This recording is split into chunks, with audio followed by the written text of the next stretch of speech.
Menininhos e menininhas do meu Brasil varonil, tudo bem com você? Tudo bom? Tudo ótimo? Tudo maravilhoso? Você é líder de adolescentes e nunca parou para entender o que acontece no cérebro do seu adolescente?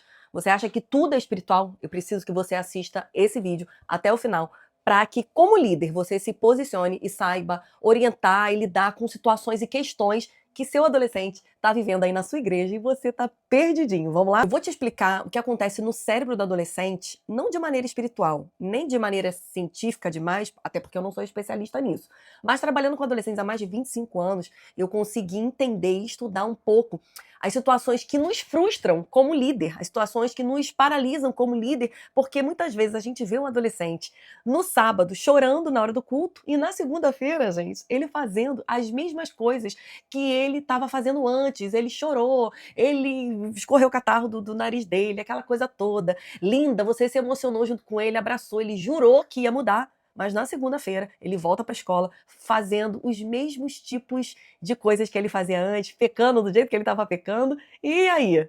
A culpa é sua? Às vezes parece que o adolescente não tá levando nada a sério. Mas na verdade não é falta de sinceridade. Aquele choro ali, ele realmente foi real. O que a gente como líder precisa começar a entender é interpretar o cérebro do adolescente como um cérebro em desenvolvimento. Um cérebro de adolescente e não um cérebro do adulto. É bem diferente. Durante muitos anos acreditava-se que o cérebro do adolescente ele terminava de amadurecer ali por volta dos 18 anos. Mas estudos muito recentes descobriram que, na verdade, o nosso cérebro ele só vai terminar de amadurecer aí lá por volta dos 25 anos. Então, hoje, os cientistas estão declarando que a adolescência ela vai aí até o final dessa maturidade, até o final dessa maturidade no cérebro, que é por volta dos 25 anos, gente. Como é que a gente resolve isso? Pesquisas com neuroimagem detectaram que esse desenvolvimento ele vai até os 25 anos, especialmente no córtex pré-frontal. Mas o que tem a ver o córtex pré-frontal com o cérebro do adolescente? Tem tudo a ver, gente, porque o córtex pré-frontal é meio que um gerente do nosso cérebro, é meio que um diretor. Vamos imaginar que fosse uma empresa. Então ele é meio o cara que gerencia o nosso cérebro. O córtex pré-frontal, ele é responsável por áreas como planejamento,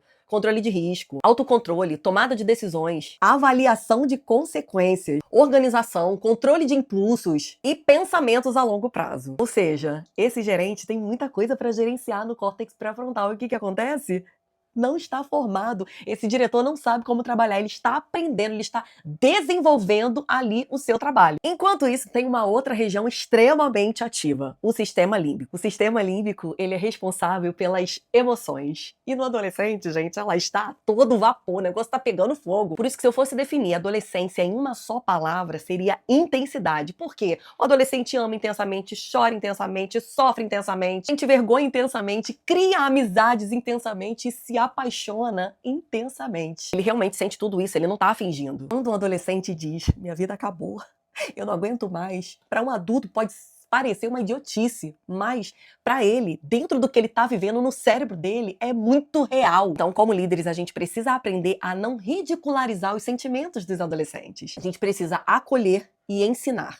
Mas como? Outro aspecto muito interessante, muito fascinante no cérebro do adolescente é que ele responde de maneira muito intensa a tudo que é novidade, gente. Quer mais novidade do que nas redes sociais toda hora, todo dia, ali no arrasta pra cima? Isso explica por que eles gostam tanto de esportes radicais, por que eles gostam tanto de se expor ao perigo, por que eles gostam tanto de tendência, toda hora é uma tendência diferente e eles querem estar por dentro dessas tendências. Isso não é necessariamente pecado, é parte do desenvolvimento do cérebro desse adolescente. O problema surge quando essa necessidade por novidade, ela tá sempre sendo alimentada por estímulos muito superficiais, muito rasos. É por isso que o adolescente, quando ele vê uma vida cristã sem desafio, uma vida cristã ali de rotina, isso é desinteressante para ele. Muitos adolescentes vão precisar de desafios espirituais reais, missão, evangelismo, entender o seu propósito. Eles precisam entender que o reino de Deus, ele é muito superior a qualquer nova tendência, a qualquer experiência que as redes sociais ou que o mundo pode dar para ele. O cérebro do adolescente, ele tá em construção e a identidade, a formação da identidade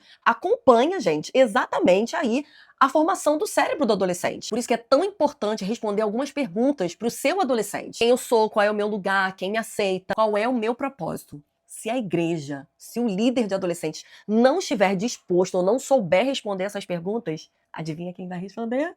O TikTok. As redes sociais estão lá prontinhas para vomitar um monte de besteira em cima do seu adolescente. Tem um monte de influenciador cheio de ideologia satânica querendo influenciar o seu adolescente. A gente não vai deixar isso acontecer, né? Por isso que a gente precisa estar pronto para discipular, aconselhar adolescentes. Isso é ajudar adolescentes a construir uma identidade baseada em Cristo. Vamos voltar lá no início do vídeo, daquele adolescente que chorou, que a gente achou que ele tivesse transformado, que ele fez todo aquele processo e a gente falou assim, adolescente está me enganando. Não, ele não está te enganando. Durante esse momento de apelo, ali de choro, ele realmente pode estar tendo um encontro profundo com Deus. Lembra que eu falei das emoções intensas na mente do adolescente? O Espírito Santo, ele realmente convence do pecado. Mas líderes maduros precisam entender que emoção não é sinônimo de transformação. Lágrimas não garantem maturidade. Arrepio não substitui discipulado. Uma decisão tomada no altar, ela precisa ter o estímulo para continuar durante a semana. Você acha que só aquele momento ali vai ser suficiente para a transformação do seu adolescente? Você está muito enganado. Nosso papel é sim anunciar a verdade com amor, criar esse ambiente seguro para o adolescente se sentir pertencente, se sentir abraçado, mas principalmente caminhar ao lado desse adolescente nesse processo de crescimento,